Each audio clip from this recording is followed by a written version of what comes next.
Hi there, as usual it's me, just a voiceover, and you're watching Review Machines, and today we will review the newest electric enduro bike. The bike is made by Emax Lab. They produce these bikes in limited quantities, but in fact it's really serial production vehicle. If you do not know, Emax is one of the best studies in the field of tuning electric transport. And now they made their own product, DWX 250. Today we firstly look at it in detail, then make thorough tests of this bike, speak about the prices and so on. Well, get comfortable my friends, it's high time to begin, let's go!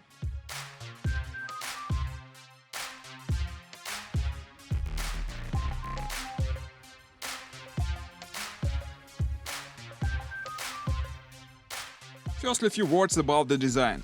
As we have here an electric bike, it's possible to get rid of many gears used for combustion engine. All we need here is a motor and a battery. As a result, the design is much more effective.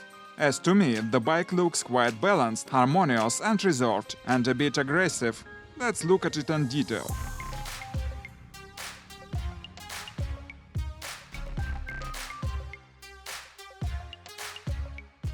Now we see the first pre-production unit. The production bikes may slightly differ. The base here is an aluminum frame, made completely for this bike. The weight is quite light, it's just 98 kilos. The bike is equipped with an electric motor Emax with nominal power 3 kW and maximum 24 kW. The lithium battery has 72 volts power and 60 Ah capacity.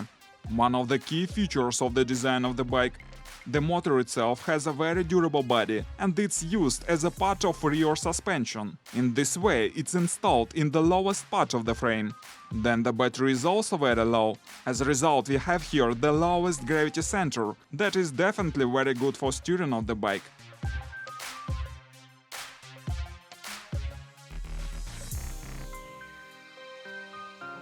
The front suspension is adjustable face-test fork with a travel to 190 mm.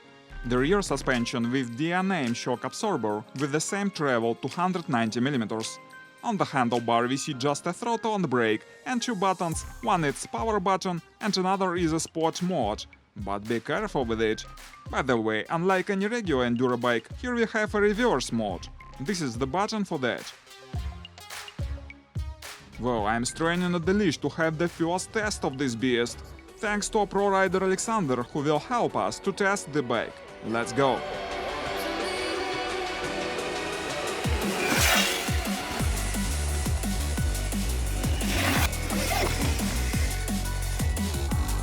Well, it seems that the bike is aggressive not only with its design, but also with its character. It has a very precise and neatly steering. It's mostly because of the low gravity center and light weight.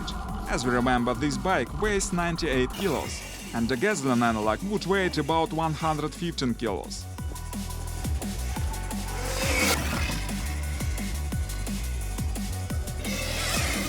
By the way, as I said, the maximum power is 24 kilowatts, but the official nominal power is 3 kilowatts. The matter is, in our country we do not have to have a special motorbike driver license, and it's not necessary to register the electric bike up to 3 kilowatts power.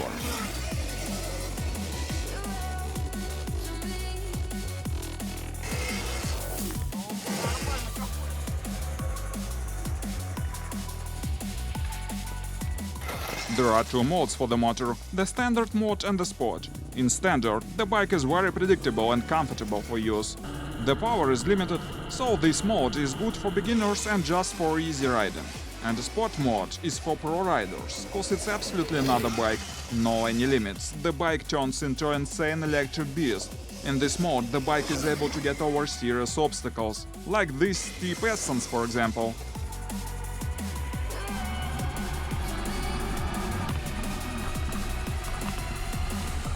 By the way, while we were riding our electric bike, we attract attention of all the other riders of our regular enduro bikes.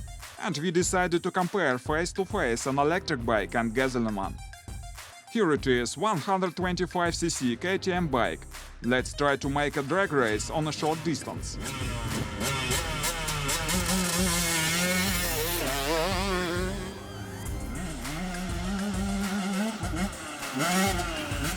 Well, the distance is really too short for a real race.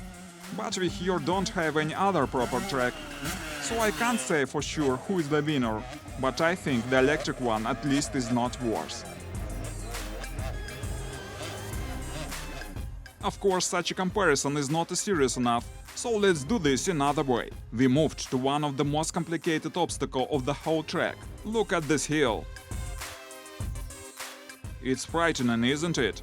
It's hard to believe that it's even possible to get over it. Nevertheless, we will try. But now we compare the electric bike with 250cc gasoline instead of 125. Let's go. First try of electric bike. It was really close. As we can see, it's a really tough ascent. Now gasoline is trying.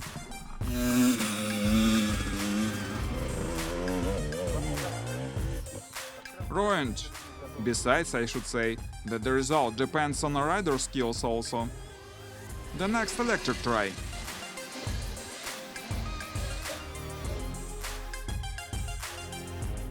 Failed.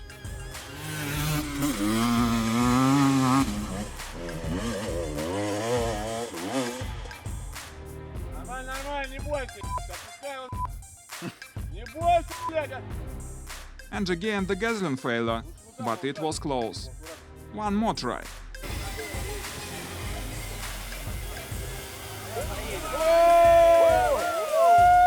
And that was a success.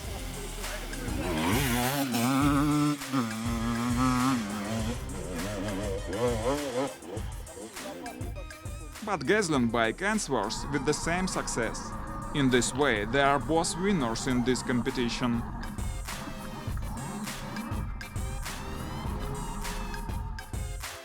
Actually, our electric bike has many advantages in comparison with regular gas bikes. Firstly, as I mentioned, it has a reverse mode. Sometimes it's a great help. The next advantage that all the gears and electrical components of the e-bike have the perfect water protection according IP69 standard. It means that you can plunge the bike underwater and even use it there. That would be impossible with the gas bike. We still have to test the range of the bike, but now let's move to the E-Max lab, where these bikes are produced. Welcome to E-Max, and this is Maxim, a founder of this company. As I said, we have for the test a pre-production bike, but now you can see the newest serial production bikes such as they are. You can see now some elements in detail, to be able to make some conclusions about the build quality. Actually, it's a small production line, and these guys are doing their best to provide the most decent quality of each unit. By the way, the bike comes complete with powerful 2 kW charger. It takes only 2 hours to charge the battery completely. And now let's test this bike on asphalt.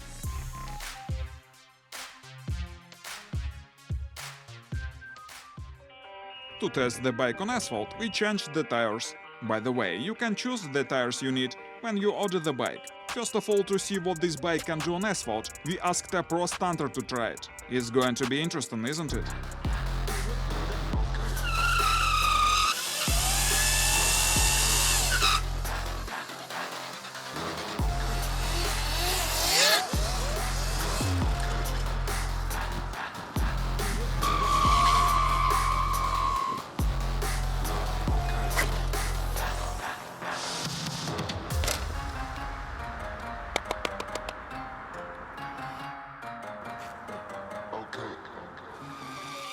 So we can make a conclusion that this bike is capable enough even for stunting, and with these tires it's quite good for everyday use. And now I think it's high time to move to the main test, its range.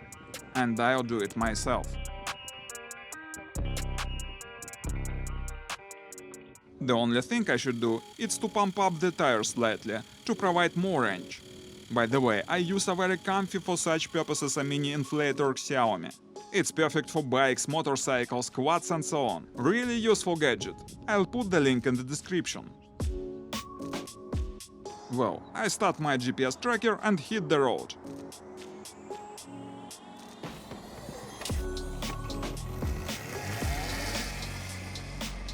I ride the bike in a standard mode at about 50 km/h.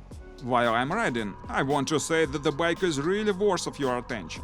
It's well-considered design, with decent build quality, lighter than gasoline. It's possible to store it even in your apartment, and it won't smell with gas.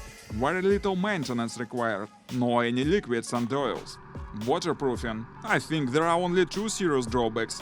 It's a limited range and the price. And speaking about the range.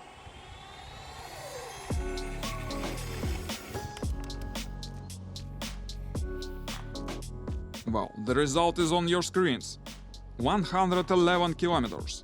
I think it's quite a good result. We have only one more thing to say. The price. And the price of this bike is $9,000. And now it's time to wrap it up. Please post your comments what you think of this bike. Please consider subscribing the channel if you like this video. Stay with us, there will be many more interesting materials. Goodbye.